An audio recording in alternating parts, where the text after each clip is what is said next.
Thank you very much. Thanks to the city of Hamburg for hosting us here. It is a pleasure to be in Berlin. Thanks for you. Thanks for coming, everyone.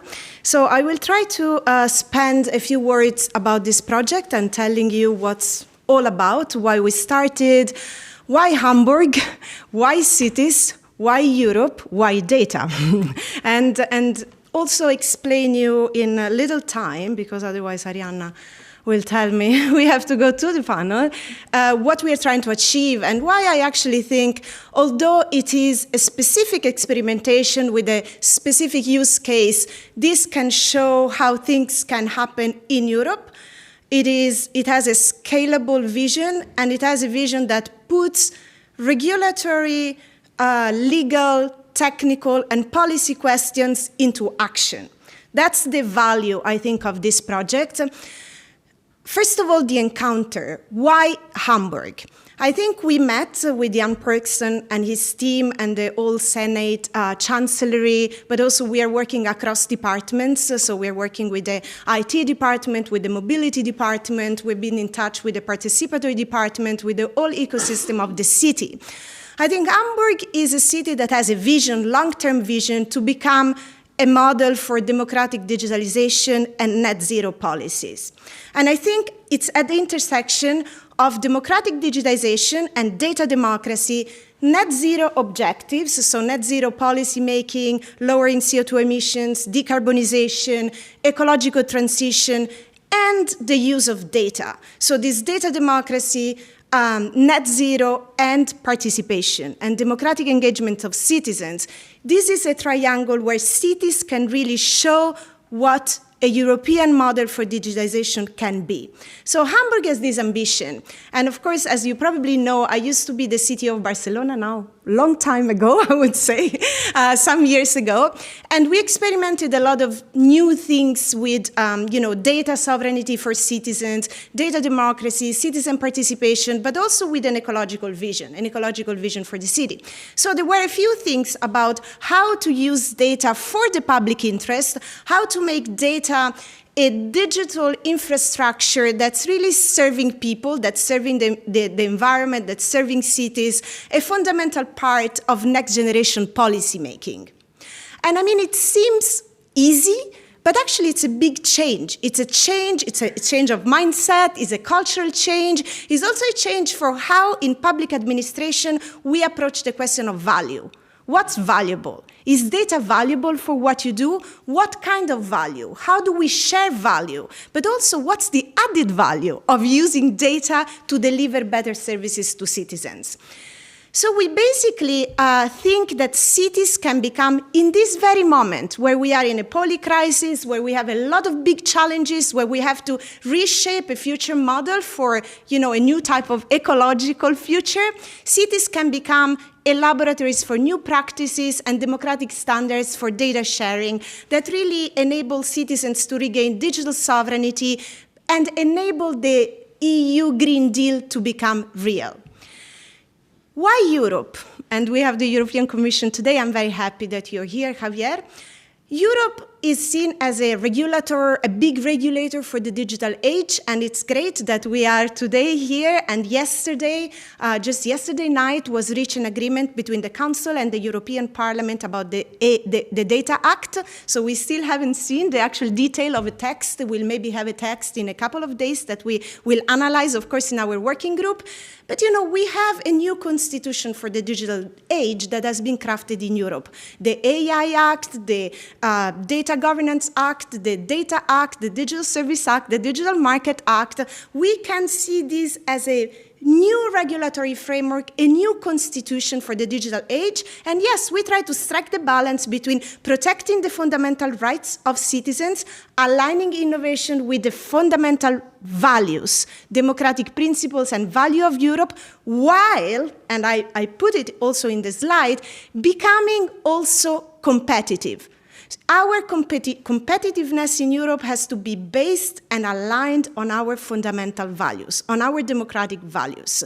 So only if we protect citizens' rights, if we protect workers' rights, the environment rights, we can show that we can become competitive, so an entrepreneurial state, not only a regulatory state, and make a leap forward in the digital age. So all these elements, I think, make this project special.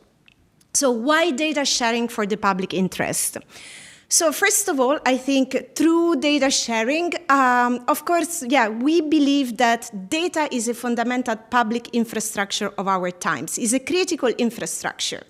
And on top of data, you can unleash public value, and you have to put data at the service of citizens and cities to take better decisions, to create better actions, to manage services, but also to create a marketplace of data that's less concentrated.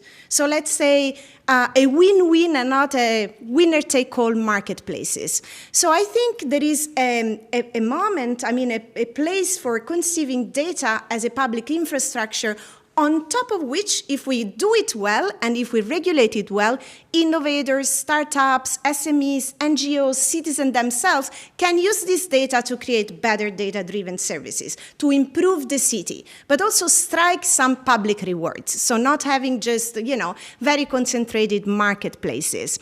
And so in this way, and you don't need to see data in a technocratic way, I think it's a new policy making, it's a new way to regulate, it's a new way to manage the city. But at the same time, we should show it delivers real value for citizens. I learned this from the Barcelona Times, because all the time I was talking about data with Ada Colau, our mayor. She would tell me, please, my mother needs to understand what you're saying. You need to show that, she will have more affordable housing, better transportation, better living, greener cities, better air quality. It has to be real, tangible. That's why I like cities, because we can show that whatever you do at the federal level, at the EU level, becomes tangible, real. It improves the lives of citizens. And that's, I think, our real challenge, to show that data is not just a kind of smart, radical bureaucracy, but is better for people. It really makes their life better. So what we are experimenting is basically new models for democratic data governance, new ways to develop, test, and scale collective democratic data management and governance. Also to unleash an urban innovation ecosystem, as I said before, based on trust, better and fair competition, and ensuring this balance between, and we will hear it from Max, data protection, so protecting our information self-determination, our fundamental rights, our data, but also, making sure that this doesn't conflict with trade secrets, with business freedom. There is a balance there that I think we will show how to strike, which is a balance that is better for society at large. And so basically, if we capture the insights of the work that we're doing, and I will tell you how we're doing it and why we decided to go on a challenge and also do a data working group, our intention is to create blueprints that can be replicated and scaled across a network of European cities. And this doesn't stay at the city level. And I'm sure about that, because a network of European cities, and we have here, for example, in the room, Barcelona, Bologna, Hamburg, which are some of the cities leading this work in Europe with digital twins and so on. If we manage to have these blueprints, we can show how to replicate its scale, and then for governments, this will be a way to say, yes, that's how it happens on the ground. Because as we know from the regulators, we need real use cases. We need to show how it is done in practice. Otherwise, it will remain in the regulatory landscape. So that's how we choose to basically conduct our project. On one side, we have the Urban Data Challenge in Hamburg. So Mr. Ferguson said before, it's a small project. It is small, the use case. But the challenge itself is very interesting, because we're trying to show how private operator should transfer data which is in the public interest to government, but then to society. So it's private to government to society, data sharing for the public interest. Now, in this use case where we open up, where the companies are transferring some mobility data to the government, and then the government make this data accessible to third parties, which are can be innovators, startups, or in our case is startups or universities or research teams that can use this data to create better applications, to create valuable services, is in this triangle that we are trying to find out what's the right legal framework, what's the right technical framework, what's the right policy framework in order to deliver the objectives that we want. And basically the output will be an innovative solution to urban challenges such as net zero challenges, which is improving mobility and regulating macro mobility, which is a problem for many cities around Europe. On the other side, we are having a data commons working group with a multidisciplinary expert group. These are some of the people leading the group. There is Aline here in the room. She's coordinating the blueprints, and she's coordinating parts of the delivery of this project. And here you see all the others. So it's multidisciplinary. We have economists, lawyers, data experts, people working in cities, officials, legal, technical. It's really a multidisciplinary team because this is a multidisciplinary endeavor and task.